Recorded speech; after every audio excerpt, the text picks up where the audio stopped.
Alright guys, TacticalRab here, and today hope you're all doing well and enjoying your day so far. Welcome to the aftermath of the OpTic versus Rokkr drama. Dashy has doubled down on the cowardice he believes was shown by the Rokkr camp. They've responded to the accusations, and now Scump has said that he's not regaining from this one anytime soon. Very much enjoyed your thoughts in the comment section below. Hit the like button if you enjoy. Subscribe if you're new as always, I'd greatly appreciate it. It really helps on the channel. Thanks very much indeed for doing that. And if you haven't subbed yet, I have no idea what you're doing, to be honest, because it's been a chaotic 24 hours and it's not going away anytime soon. In case you guys didn't notice yesterday, there was quite a few delays on the broadcast, and that meant that I was sound asleep during, well, thankfully, honestly, the last couple of series. So, firstly, Thieves took down Vegas 3-1. Pretty close series. Vegas actually won the Search and Destroy here 6-2 on Fortress, or whatever that map is. But Thieves were just way too good in control in the respawns in general. They took this series 3-1, and they actually now move on to something like a 7 or 8 series. I think it's a 7 series win streak they're on. Now, yeah, probably doesn't matter that much. It's across 2 different titles. But they won Major 4 and then they won Champs without losing a series, and now they've started off this series well. So with the same roster, they're on a 7 series win streak right now, which is actually pretty high, because I think FaZe have got to maybe 9 or 10, but yeah, maybe 11 or something, maybe 13, I don't know. The record is pretty good, but you know, Thieves are actually getting there. Clayster says, definitely not happy, but at least we showed we can compete. They made a million mistakes, he reckons. LAT are a great team, well coached, excited to see what we can put together. So yeah, not the greatest early showing from Vegas, but with time, they hopefully can get there, and the Thieves should be arguably the best team in the world right now. So we'll see about that one. These were the overall stats as well here. Drazah 1.18, Kenny 1.13. We're going to move on swiftly though, because plenty to talk about.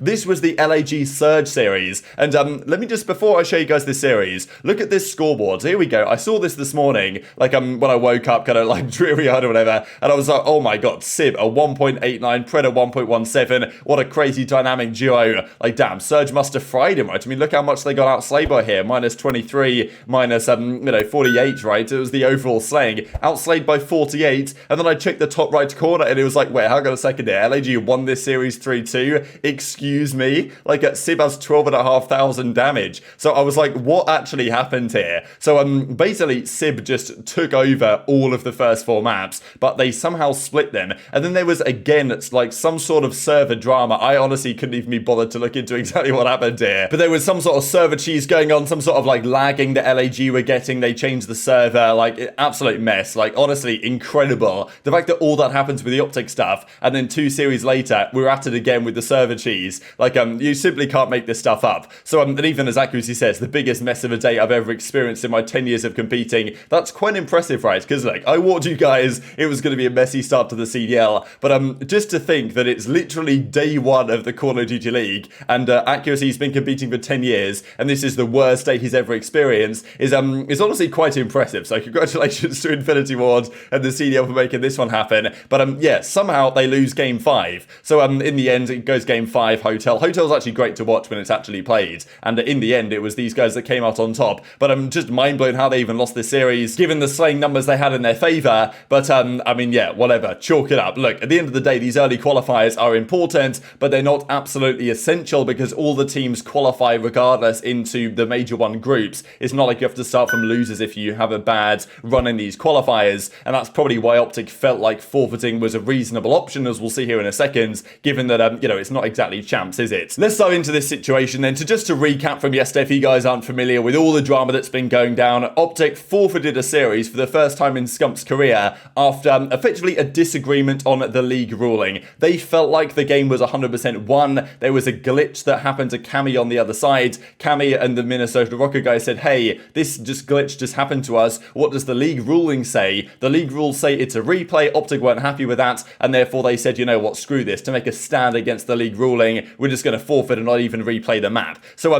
basically these were the final stats. We already looked at this. Absolute disaster. So here we go. This is a screenshot of the situation, just to run it down for you guys. It's 2-2 in control. OpTic are capturing the point. They've got Shotzzy, they've got iLLeY on the point. Scump's on a 6 kill streak. Like, he's also calling in his kill streak. It looks like pretty much round over at this point. The only man close to being able to do something here is Cammy. They're only about 5 seconds away at this point from getting the capture through. Cammy could do something. At this point, though, he's already decided to call in his kill streak, because he thought that's the only way to do it. It makes sense. There's 2 kill streaks. There's the SAE and there's the cruise missile. The SAE is gentleman's agreemented by the pros. They're not allowed to use it between them, but sometimes there are glitches where you try and call in one, it calls in the other, and sometimes you can get stuck in this kill streak. You call it in, the iPad comes out, but nothing else happens for 30 seconds. I don't know, it's really small for you guys, but but I was looking into this in detail. This is a 22-second clip that Breaking Point put on Twitter here. And, well, basically, Cammy's arrow, you can't really see it. And if I zoom in on this, you probably can't quite see Cammy's arrow in the left-hand side. But basically, Cammy's arrow stops moving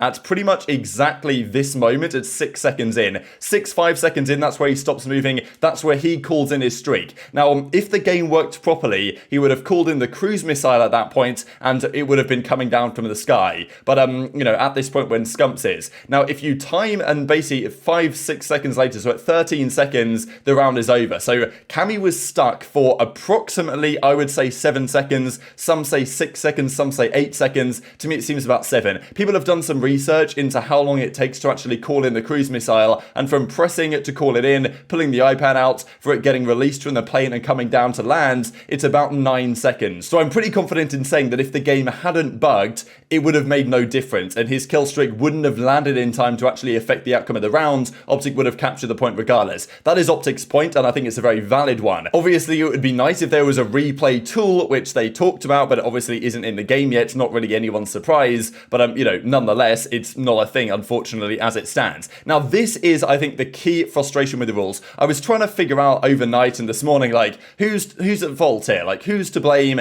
Like, how does this really go in terms of culpability? So, you know, first of all, I think the game is at fault. If the game wasn't broken, if the game worked properly, and there was no issues with the SAE even being you know, you can't deselect it, which is an issue in the first place. And also the fact that it bugs is a massive issue anyway. So if that was fine, like, okay, we wouldn't have this issue. That's on the game itself. That's the fundamental issue. Then the problem, though, I think is on the league ruling. Because as iLLeY describes here, the league has said that even if he froze off spawn in his SAE with 0.5 seconds of us having the final point remaining, it would still be a replay. So, you know, this is just outrageous. The rules are clearly saying, and look, you can't exactly blame, like, I think there is some blame on the Rokkr. We'll see that in a second, and I'll discuss that in a second. But you can't necessarily blame them for saying, hey, this happens. What do the rules say, league? And you can argue that Saint says, you know, okay, this has happened to us, league. Like, you know, what's happening? What does the referee say? What does the ruling say on this situation? The ruling says, if there is a glitch with the game, doesn't matter how close it is to the end of the round, it's an automatic replay. And this is just ridiculous, right? Because if it does take 9 seconds to fully call in a cruise missile, if a glitch happens any time between like 8 seconds and the end of the rounds, which it did in this case, then it's not going to make any impact, and therefore you can't replay. And this is where Dashy's point comes through, that let's say you're losing 3 seconds on the clock, call in the SAE, oh, my game glitch, oh, what a disaster, they cap the points, but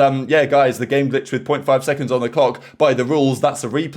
Like, that's outrageous, right? And I think OpTic, after having heard this, were like, yeah, this is just like ridiculous. We're not going to stand by this ruling. We're not just going to sit here and take this ruling and go for a replay. Like, we're going to try and make a stand, bring this to light, and make sure this ruling gets changed for the future, which they might well be successful in doing. Like, you know, even as Mork says, they've always done rulings like that. They've got to have some sort of referee that actually makes a judgment call here, because if you've got the numbers and you've got the information, you can make it an appropriate call in the situation. Like Rokkr said after the fact, actually, I think they did this discussion here with Cammy, where he explained what happened from his side, and he was like, look, if they'd have told us that it was 2-1 to OpTic and we'd play on, like, you know, we were like, okay, you know, whatever, we'll go for it. But you can't necessarily blame them too much for actually, you know, asking the CDL what the case was. Then again, though, you can understand the frustration from the OpTic guys up against the Minnesota Rokkr, because yes, okay, they put the point across to the CDL, but some of the things that they have said are just plainly not true based on the information that we have so far. Hastro and Rambo, they're standing with their players understandably, and even, you know, Karma comes out and says he's looked into it. He doesn't reckon there's any way that the round would have been different, and you know, iLLeY says it's 99.99% that it would have been the case. Now, Rokkr don't think that, but as I say, if you look into it, it probably is, but, you know, you can't really 100% guarantee it. And even as Maniac says, like, if the players on Rokkr had 100% no chance of winning, screw them, right? Because yes, obviously it's on the league to a certain degree with their rule set and the fact that the game is broken, but Rokkr went for, you know, they tried to get the replay, and they got the replay, and OpTic obviously weren't happy about that, and Scump says 100% it was over, implying it basically, screw Rokkr, if you read what Maniac's tweet here says. And even this rider, Scump says, absolute vibe kill, like, we regain, but as, you know, Scump goes, we got cheesed out of a map win heading into good side hardpoint. I definitely won't be regained tomorrow. So then you've got to wonder, what percentage of the blame here falls on the Minnesota Rokkr players? Should they have done anything differently here? Should they have said, you know what, yeah, fair enough. OpTic were the deserving winners there, and of course, like, Brett Diamond's going to stand with his players. The thing that kind of rubs me a little bit it the wrong way is this from Brian saying, because his initial tweet said, Cammy got stuck in his score streak for the last 15 seconds of the map. Like, you look at the footage, he was not stuck for 15 seconds. It was 7 seconds, it was maybe 8 seconds. Like, you know, that was the extent of the time. And that is important when you consider how long it takes to call in a streak and how, like, whether it could actually been effective or not. And as Dashy says, 15 seconds, how stoned are you for these matches, brother? So, you know, you can kind of get it, right? And then Dashy doubles down with the following: cowards, we're losing, pull out the streak, bruv. So, you know, this is the thing. And Cammy said in the video, and I don't think that he did this deliberately to try and get a replay, like, look, if you're aware of this glitch, now I know he did a tweet about it, but he clarified in that video that, like, that was more to do with the fact that they glitch in general, and sometimes you get, like, one streak, sometimes you get another streak. Is a bit of a mess, and he just kind of wants them to be deactivated for the time being while this stuff can get sorted out. But if you were aware of this glitch and tried to use it deliberately to your favor, you're probably not going to do it in a relatively meaningless first game of the season. You're more than likely going to wait until the losers semi-finals of Major 1 and then pull it out, right?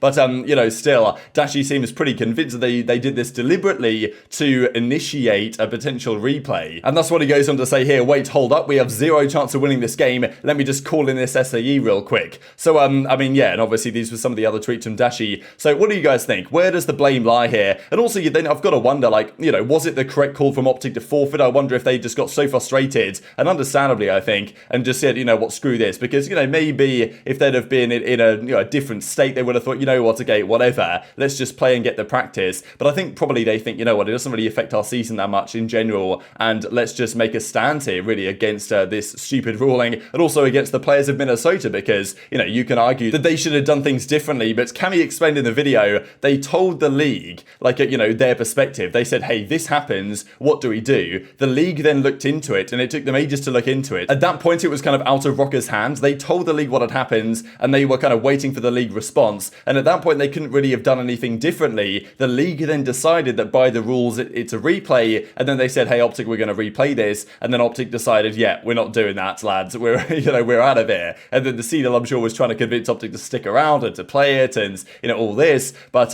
yeah, at that point, I suppose, having decided to replay, they couldn't really go back on their words. So, I mean, man, what an absolutely crazy situation. Definitely intrigued to your thoughts. Like, you know, where's the fault here? Fundamentally, the fault is with the game. But I do think this has really brought the rules into effect. And, I mean, if you put the shoe on the other foot, right, let's say it was OpTic in the situation of Rokkr, where they're calling in the streak and it glitches, you know, Rambo might have said to the CDL, hey, this happens, what are the rules? And then the CDL say, well, the rules are it's a replay, and then Rokkr forfeit. I don't know, right? Like, maybe they wouldn't have forfeited if it was the other way around. But yeah, maybe it's not Rokkr's fault because they just said what happens and then the CDL dealt with it. It's not like they can necessarily deal with an outcome. I don't even know, but intrigued to your thoughts, because the beef is still going to be there. There's no doubt that that obviously the OpTic guys feel frustrated by what's happened with this Minnesota Rokkr series over the last 24 hours or so. Very much intrigued to your thoughts in the comment section below. The thing that frustrated me arguably the most about this was the fact that it was absolutely killing it yesterday. Call of Duty was back in business. Like, we had 170,000 peak viewers across the co-streaming and the main stream. Like, for the first day of the season, that's crazy. That's like world championship numbers that we usually get. So it's awesome to see.